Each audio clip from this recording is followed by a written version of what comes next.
Alors, Éric Zemmour, justement, crise financière qui s'est transformée depuis quelque temps en crise économique et sociale.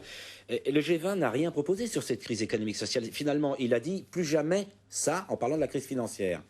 Il a donc proposé un certain nombre de choses dont on vient de dire que selon les points de vue, c'est très positif ou un peu moins positif. Mais vis-à-vis justement de cette crise sociale et économique, ils n'ont rien proposé. Alors, ils courent derrière l'événement finalement, nos dirigeants de la planète? Non, je ne crois pas. Je pense qu'ils choisissent leur crise.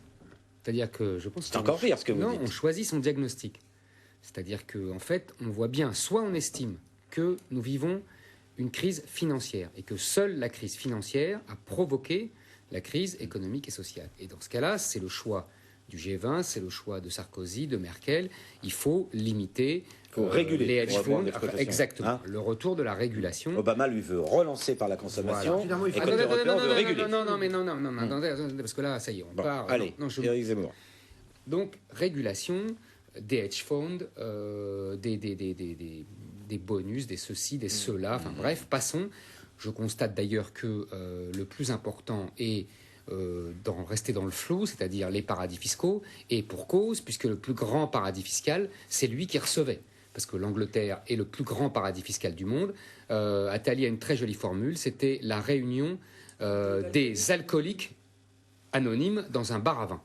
Je trouve que cette formule. Facile. Non, mais bien sûr. Je suis d'accord. Parce que vous n'aimez pas beaucoup Attali. Non, mais faut être modeste dans la vie. Non, mais la formule est belle et elle est assez. Non, elle est fausse. Non, elle n'est pas fausse. Parce que ça donne de l'eau propre, ça veut dire que les Dominique Volton, je millions de vous gens promets, on invite Attali. On n'a pas le droit de dire des choses comme moi, ça. je suis en désaccord avec Attali, mais ça fait rien. pour dire ça. Ça fait. Si je vous avais pas dit que c'était Attali la formule. Mais la phrase est aussi stupide. Non, je suis pas d'accord avec vous. Aussi stupide. On va laisser Éric Zemmour terminer. Ce que je veux dire, c'est que il n'y aura pas de contrôle des paradis fiscaux. Moi, je pense que ça va être un truc. On a tapé les petits, c'est-à-dire le Luxembourg, la Suisse. Non, c'est la fable de La Fontaine. Celui que vous serez faible ou misérable, les jugements de cour vous rendront. Oui. Et là, les faibles, c'est les Suisses, les Luxembourgeois, les Andorriens. Ceux-là, ils vont s'écraser et ils vont ouvrir leur compte. Les vrais paradis fiscaux, c'est-à-dire le Delaware, l'État américain qui est un immense paradis fiscal, l'Angleterre qui est un immense paradis fiscal, 10% du produit national brut anglais est représenté par la City et la moitié. Ça ne veut pas dire que c'est un paradis fiscal pour autant. Non, mais raison Dominique. Je veux dire l'important. Bien sûr. L'importance de la finance dans l'économie. Voilà. Et donc ils ne changeront pas. C'est ça que je veux dire. Les 4 pays noirs, ils ont été listés quand même. Costa Rica. Alors, oui, mais pas eux. Costa Rica, Uruguay. Mais si, parce que c'est-à-dire des pays. Je dois avouer que j'ai même du mal à me souvenir parce que c'est des pays dont on n'avait pas l'habitude de. Mais parce que je m'attendais à voir comme tout le monde. Non, mais attendez. Non, mais le plus grand paradis fiscal, c'est l'Angleterre. Mais j'avoue que je ne m'attendais pas à ces noms-là. C'est tout, je ne fais pas de commentaires dessus. La Grande-Bretagne a fait un choix qui est discutable d'être une puissance financière avant tout, qu'au passage, elle soit, mais ce n'est pas un paradis fiscal. C'est un immense paradis fiscal. Alors, les mots la City, Londres, Jersey, etc. Est-ce qu'on peut dire que vous avez fini votre premier tour de parole? Non, pas du tout, parce que... Bon, alors allez-y. On m'interrompt tout le temps. Parce que vous dites des choses tellement fortes que les gens ont envie de réagir tout de suite. Ah oui, flattez-moi, grand. Allez. Deuxièmement, soit on estime que, en fait, la crise est une crise des déséquilibres mondiaux, c'est une crise de la mondialisation, c'est-à-dire qu'elle vient, de l'excès de consommation américain, qui était branché sur l'excès d'épargne chinois, avec une... Plus de cause que ça. J'ai pas... Oh laissez-le finir. Avec une mondialisation qui, par les délocalisations, pousse à la baisse les salaires des pays occidentaux, donc provoque une crise de la demande. Dernière chose, la monnaie, les déséquilibres mondiaux viennent d'abord du dollar qui depuis 30 ans fait ce qu'il veut et justement permet aux Américains de s'endetter jusqu'à plus soif. Tous ces déséquilibres-là, c'est-à-dire libre-échange, protectionnisme, monnaie, n'ont absolument pas été touchés. Au contraire, on a dit à Pascal Lamy que c'était le meilleur et qu'il fallait relancer l'OMC. Et seuls les Russes... mondiale du commerce. Dominique Volton. On ne peut... L'OMC, c'est de la régulation internationale. Vous êtes hostile à toute régulation. C'est le libre-échange. Mais pas du tout, c'est le libre-échange mondialisé. Mais c'est n'importe quoi. S'il vous plaît. Dire que l'OMC, c'est le libre-échange, c'est de la régulation. Voulez-vous m'entendre un instant, Dominique? Oui, j'aimerais bien qu'on commence pas comme ça. Ce sont des problèmes un peu difficiles parfois sur le plan technique. Bon, prenez la thèse de Pascal Lamy. Zemmour. Excusez-moi. Dominique Volton et Éric Zemmour. Ce sont des problèmes un peu difficiles pour le commun des mortels que je suis. Donc, si évidemment, vous interrompez l'un l'autre, c'est bien ce que je vous dis. pensiez ne pas être d'accord, c'est pas nouveau. Non, je dis Mais simplement qu'on ne peut pas dire. Dominique que le Bolton, G- personne on ne peut pas dire n'arrivera que à l'OMC, comprendre ce que vous c'est voulez du dire. libéralisme. Alors, C'est vrai, c'est un organisme, bon, c'est clair. écoutez, L'OMC, c'est un organisme Quand vous dites personne ne peut dire que Au service des l'OMC, Américains. c'est du libéralisme, Comme le il y a FMI. des tas de gens qui le disent. Ils ont peut-être tort, mais il y a des tas de gens qui le disent. L'Afrique, notamment, sera la vache à lait, justement, de ce système, ce qui est quand même assez paradoxal quand on voit l'économie des pays africains aujourd'hui. Éric Zemmour, vous partagez cette analyse très pessimiste d'Anastasie sur les pays les plus pauvres, notamment l'Afrique? Sans doute. En tout cas, j'ai pas d'éléments qui me permettent d'aller contre. Je pense de toute façon que il y a c'est toujours la même chose, c'est-à-dire que quand on parle de baisse des exportations, de crainte du Brésil, etc. Je les comprends, mais en même temps, leur développement, il faut voir les conséquences. C'est-à-dire, moi, je pense que il y a le drame, c'est la généralisation, quoi qu'on dise, Dominique Bolton, d'un libre-échange débridé qui est fait par des zones économiques qui sont trop distantes l'une de l'autre socialement et économiquement. Et que ça a des conséquences perverses sur l'Europe.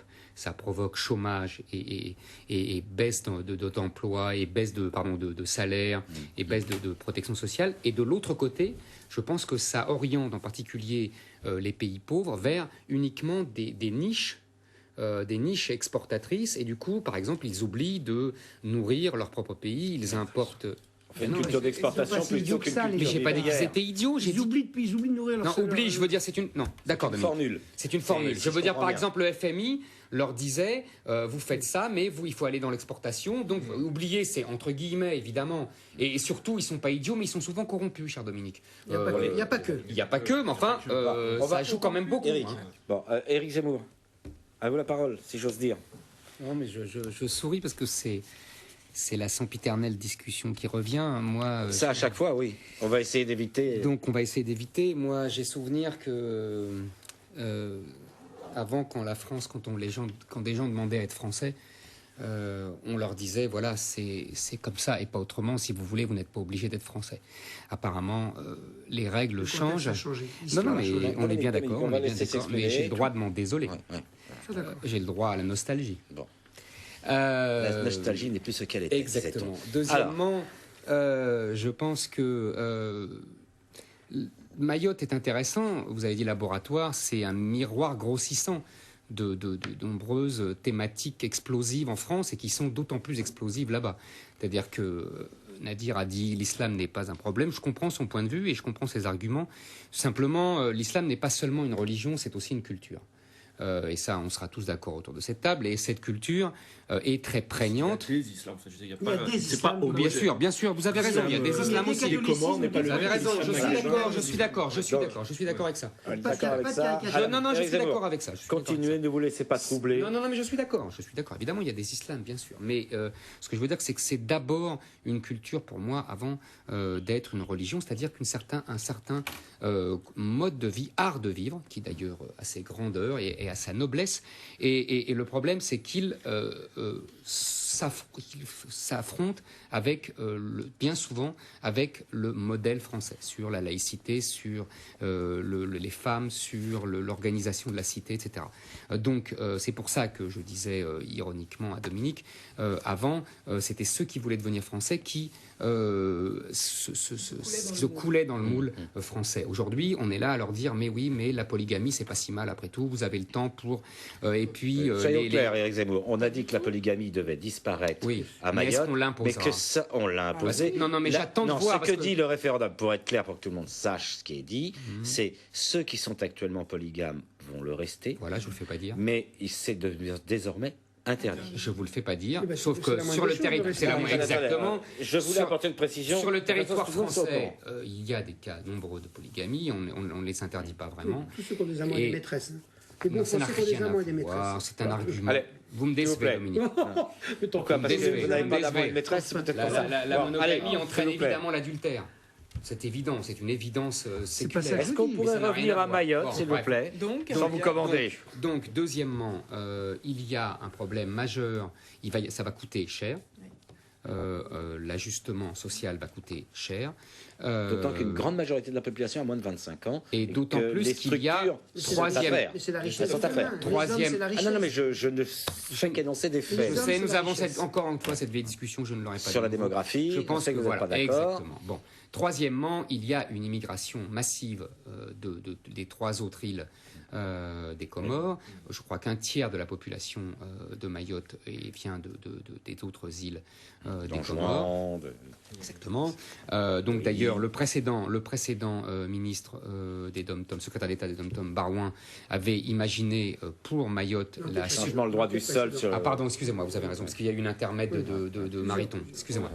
Mais c'était tellement court que... Mais c'était bien Barouin qui avait proposé la suppression du droit du sol, Voilà. parce que On les remplaçait femmes par le droit du sang. mahoraises viennent accoucher pour accoler leurs enfants et la nationalité française, et ça prend des proportions apocalyptiques. Donc je crois que tout ça, très bien, on va voir, je pense que ça sera intéressant. Je pense pas que ça soit un lit de rose, quoi, c'est tout.